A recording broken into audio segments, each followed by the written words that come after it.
My fiance said his main priority will always be his family.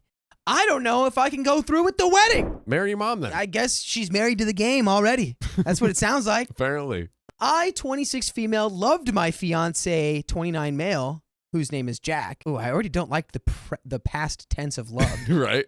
But unfortunately, I realized that he is so much into his family, he's not ready to build his own. Oh, God. Okay.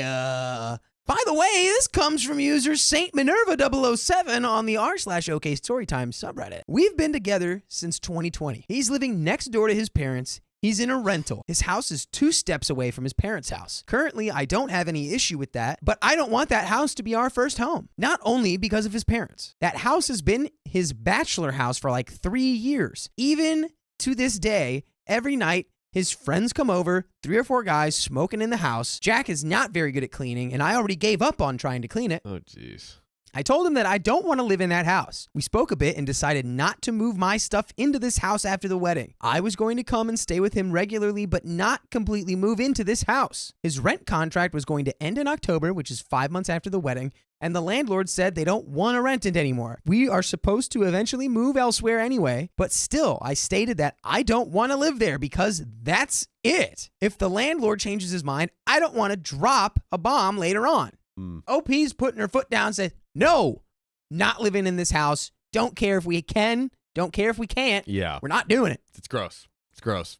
I wanted him to know that very clearly. He said he understood my decision, and together we came up with this plan. After speaking with me, he went to his mom, told her that I don't want to live next door to her, and I will be looking for a new house. Of course, hearing this very boldly like that, she angrily said, I was going to go to our hometown after your wedding anyway. She won't be living next door to her mother-in-law after the wedding. So the mother, after hearing that OP doesn't want to move into that house, angrily said, I was going to go to our hometown after your wedding anyway. She won't be living next door to her mother-in-law after the wedding. Okay, mom's moving. Yeah. Mom's moving. Back to the hometown. Mom's moving back to the hometown and is like, well, if she doesn't want to be next to me, then she doesn't have to worry about it because I'm not going to be here.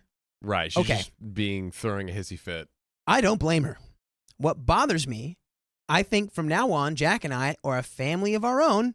We don't have to share everything happening in our household to our parents. He doesn't understand this. I told him that he wasn't supposed to tell her like that. He said he needed to let her know. I told him if he really thinks she should be informed, then he should have told her that we decided to do this together and it's a decision for both of us. But instead, he insists that this is my decision and he won't be telling his mom that he agrees to this decision and that it was taken together. And his reason to this is, I don't have any issue living in this house with you. You're the one who doesn't want it. Everything I've heard so far, I agree with this guy. I don't agree with OP. Because it's true, he didn't really, sure, he can agree. It's like, I'll move into another house with you, but I'm not going to tell my mom it was our idea, it's your idea. It's okay.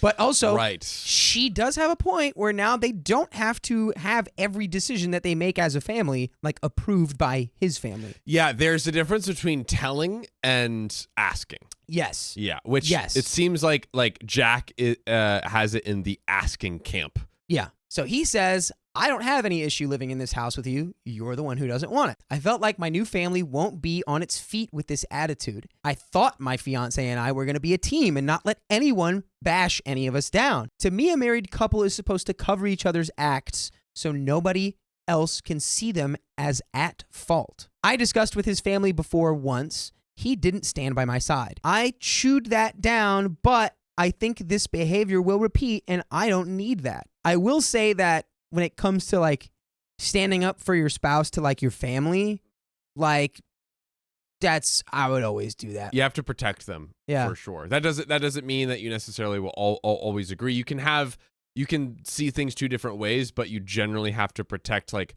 your partner's like not feelings, but like, I don't know. You have to protect them. Yeah, generally. Because I agree with that. I just think I don't agree with like the degree that OP is presenting it. Yeah, it's like no matter what, you guys got to be together. Yeah, it's like, okay. Yesterday, I told him that I'm tired of trying to make him a husband that I would like to have. I accept his personality as he revealed recently, and I don't want to marry that person. Okay. She said, fine.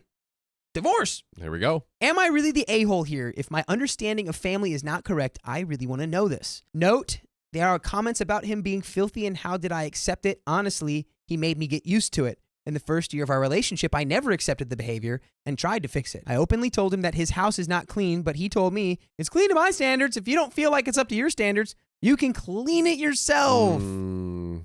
Come on, bro. That's bad. Keon just starting mischief over here. I'm going to ignore that. Sorry, I had that stood out to me.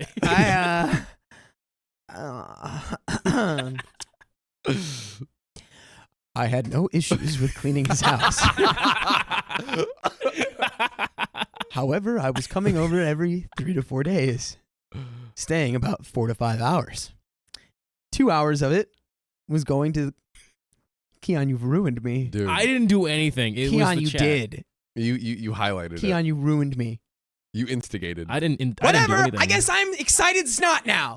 I hope you're all happy. I was kind of hoping that he would see that and maybe take better care of his house so we would get to spend some more time together. But that didn't happen. I accepted it. This was his way of living and it was his house. Since I was coming over to the same mess every time, at some point I told him that I'm not going to clean any of it as it's his house and he wasn't helping me to maintain it any better. I even offered to call a cleaning lady once a week to clean his house, but he didn't accept it either. Whoa. Basically, in time, he made me get used to that. I did my best to accommodate myself without doing unnecessary cleaning when I come over. Note number 2, I see the comments related to me trying to change him and it's not cool. You are right. I may have tendencies of trying to show him a different way, the way I prefer things. But as you can see in note 1, even if it's disgusting to me, I was always ready to accept him the way he is. Besides the cleaning and constantly having friends over, I didn't try to change anything about him.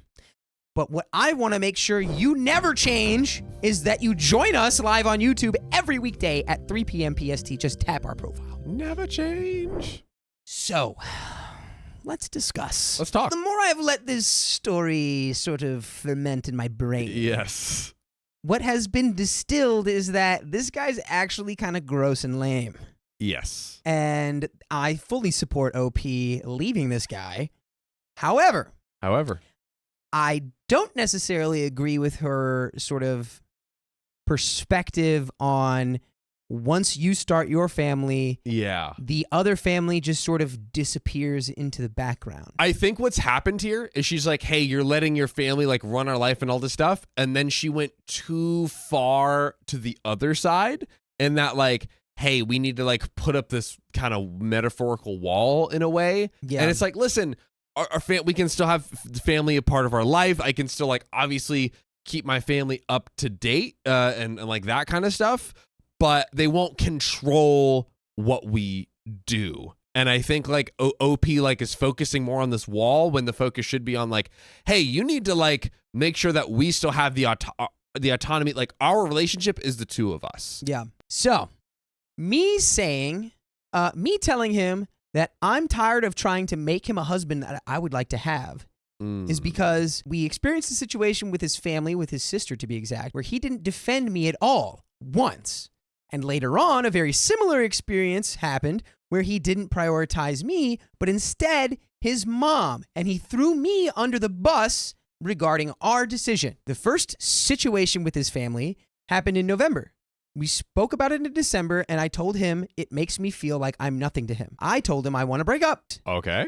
I told him that I don't accept my husband not prioritizing me, which is exactly what John said. Hello. I didn't want to cut it right away. I asked if he would like to try going to couples counseling instead of cutting it off completely. He agreed to that, but I think he did it just to make me get used to it. He went just to shut my mouth and wait for me to accept his behavior of sharing everything about our relationship. Small update, I spoke to his friend to ask if he's doing okay. He told me that he didn't tell him anything about me yesterday, but he was constantly texting. This friend is very close to him, so if he is not speaking to him about it, I know he's discussing it with his sister. And that is the end of that story. So it seems like we've got kind of a non-finisher there where it's like, she's like, I want to leave unless you want to do couples counseling. And then he's like, yeah, I guess we'll do couples counseling. It'll make you shut up. And like, what are we doing? I think OP was trying to pull the angel move there and salvage the relationship. But I think maybe you just don't want to be with this guy. And I would support that.